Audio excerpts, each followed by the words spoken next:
अस्सलाम वालेकुम dear students, कैसे हैं आप सब। My name is Ryan Malik and I am here to teach you mathematics of grade 7। So आज हम डिस्कस करेंगे चैप्टर नंबर 6 का टॉपिक कॉन्टिन्यूड रेशो। सो आइए स्टार्ट करते हैं आज का lecture. Chapter number 6 direct and inverse variation. तो लास्ट लेक्चर में हमने डिस्कस किया था कि डायरेक्ट और इनवर्स वेरिएशन में हम बात करते हैं टू क्वांटिटीज की जो कि आपस में रिलेट कर रहे होते हैं, वेदर डायरेक्टली और इनवर्सली। सो आज हम डिस्कस करेंगे continued ratio. Now in a continued ratio the relationship between two ratios A ratio B and B ratio C is expressed in the form of A ratio B ratio C. This is called continued ratio. So continued ratios में हम बात करेंगे three quantities की और जो कि आपस में रिलेट कर रही हैं।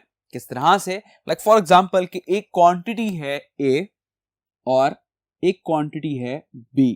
सिमिलरली एक और रेशियो डिस्कस करते हैं जिसमें वही सेम क्वांटिटी B आ जाएगी और एक और क्वांटिटी है C। दैट मींस कि यहां पर टोटल थ्री क्वांटिटीज हैं जो कि आपस में रिलेट कर रही हैं। किस तरह से, ये फर्दर हम डिस्कस करेंगे एक एग्जांपल में।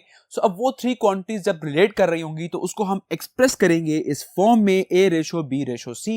सो this is called continued ratio. Clear? So एक एग्जांपल डिस्कस करते हैं। Example number 10, find the continued ratio of the three quantities when their ratios are A ratio B is equal to 3 ratio 2 and B ratio C is equal to 2 ratio 5। So हमने इन ratios को continued ratio की form में express करना है। So first of all right the solution.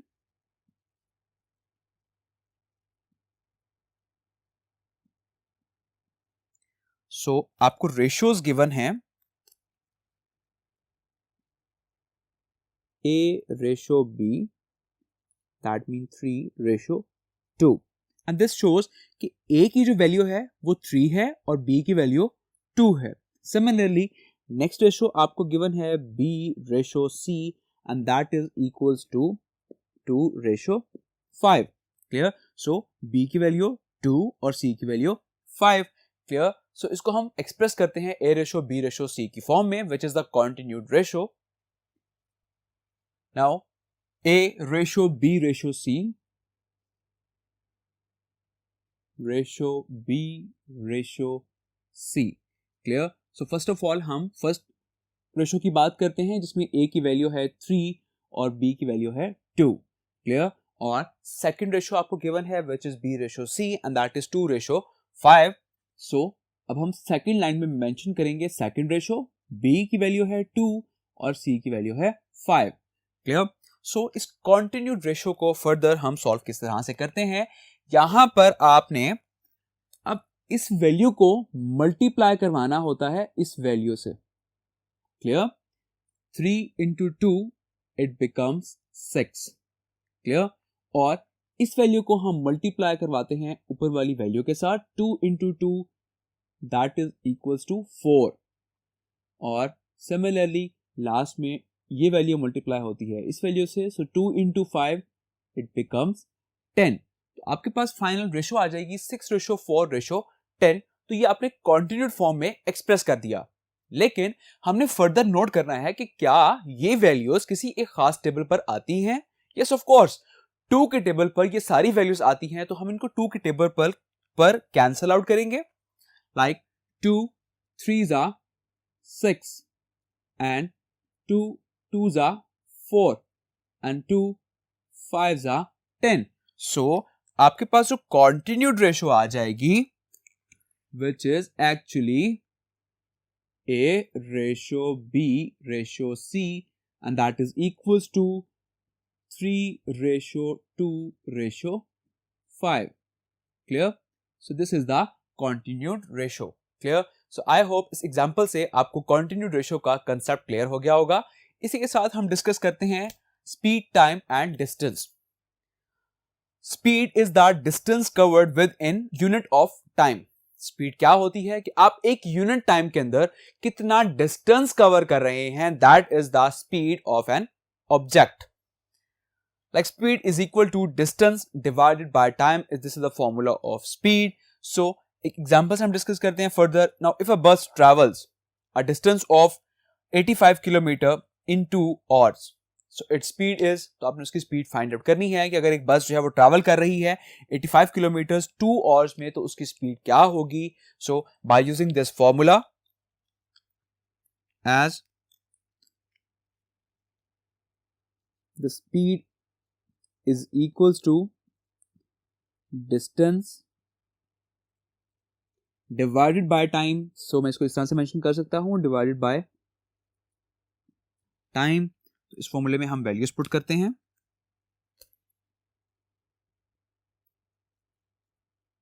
So speed is equal to, distance आपको given है 85 kilometre and time आपको गिवन है 2 hours. क्लियर. सो फर्दर इसको हम डिवाइड करेंगे, और जब फर्दर डिवाइड करेंगे तो आपका आंसर आ जाएगा 42.5 kilometre per hour. So this is the speed of the bus. Clear. So I hope इस एग्जांपल से आपको स्पीड, टाइम और डिस्टेंस का कंसेप्ट भी क्लियर हो गया होगा. सो इसी के साथ हम सॉल्व करते हैं एक और example. Example number 12. How long will a man running at a speed of 48 km per hour take to cover 300 kilometers? So, एक मैन जो कि रन कर रहा है 48 किलोमीटर पर आवर की स्पीड से, सो उसने टोटल 300 किलोमीटर कवर करने हैं. सो उसको कितना टाइम लगेगा, सो आपने यहां पर टाइम कैलकुलेट करना है. सो अब यहां पर आपने क्वेश्चन की नेचर को अंडरस्टैंड करना है कि क्या ये डायरेक्ट प्रोपोर्शन है या फिर ये इनवर्स प्रोपोर्शन है. सो स्पीड हमें गिवन है 48 kilometre per hour. That means कि वो 1 आवर के अंदर 48 किलोमीटर कवर कर रहा है. सो अब वो अगर 300 किलोमीटर कवर करेगा तो कितना टाइम कंज्यूम होगा. दैट मींस के किलोमीटर्स जो हैं वो बढ़ रहे हैं, सो इसी के साथ टाइम भी इंक्रीज करेगा. दैट मींस कि ये डायरेक्ट प्रोपोर्शन है. सो फर्स्ट ऑफ ऑल हम डाटा को नोट करते हैं. Right the solution.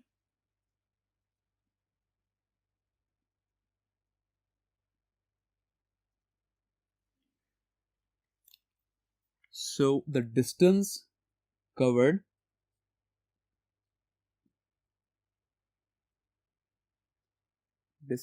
in kilometer and time in hours. Clear? And let the time required be x. वो टाइम जो आपने फाइंड करना है उसे हम कह रहे हैं कि ये x है.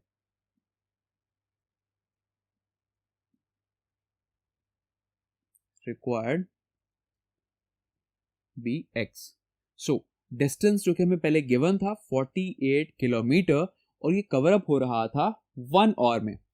सो अब डिस्टेंस जो है वो हो गया है 300 किलोमीटर. सो ये कितने आवर में कवर होगा, सो दैट इज x. तो ये आपने कैलकुलेट करना है.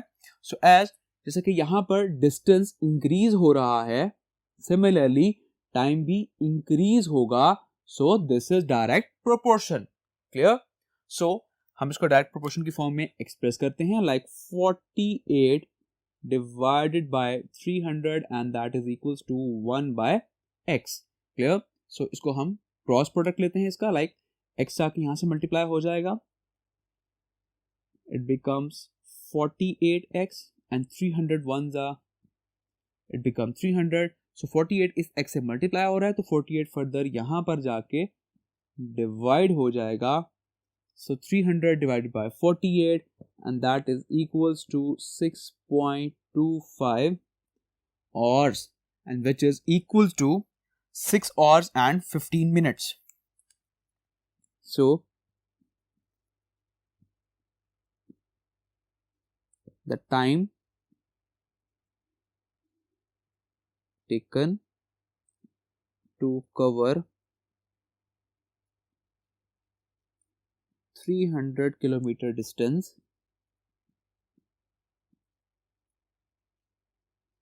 is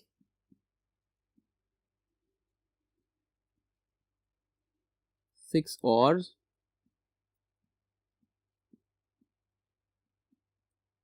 and 15 minutes. Clear? So I hope example आपको समझ आ गई होगी. So now move to the next example. Now dividing in given ratios. So एक example हम solve कर रहे हैं जिसमें आपको ratios की form में question given है और आपने इसको further solve करना है. So divide rupees 10,000 amongst Irfan, Ehsan and Asim in the ratio 2:3:5. So यहाँ पर हमें ratios की form में given है कि हमने इरफान, एहसन और आसिम के दरमियान हमने 10,000 रुपीस को डिवाइड करना है. But in the ratio means के 2 रेशो जो है वो आपने देने हैं इसमें इरफान को, 3 रेशोज आपने देने हैं एहसन को और 5 रेशोज आपने देने हैं आसिम को. Clear? So first of all यहां पर हम मेंशन करते हैं कि हमें डाटा गिवन क्या क्या है. Right the solution.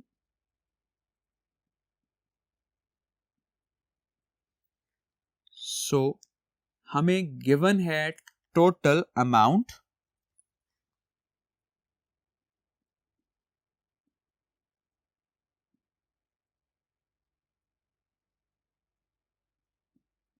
and which is rupees 10,000. So ratios भी given है. So first of all यहाँ पर हम कैलकुलेट कर लेते हैं total number of ratios.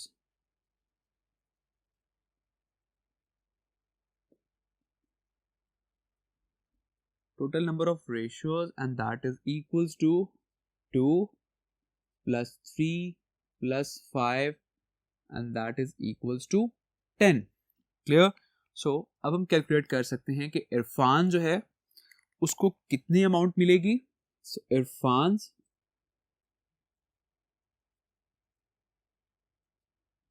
Share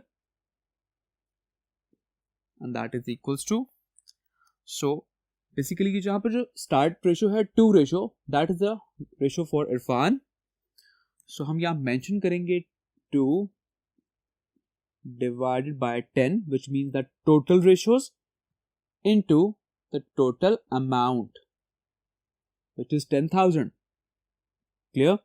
So 10 ones are 1 and यहाँ पर एक 0 कैंसिल हो जाएगा और 2 into 1000 it becomes 2,000 rupees. Clear? So this is the share for Irfan. So इसी के साथ हम डिस्कस करते हैं Ehsan share.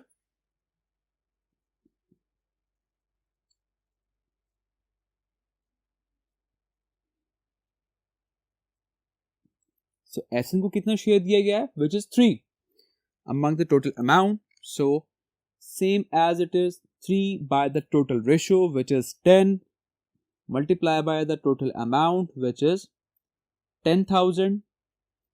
So 10 ones are, यहाँ पर एक 0 कैंसिल हो जाएगा and 3 into 1000 it becomes 3,000 rupees. Clear? Now last Asim's ratio.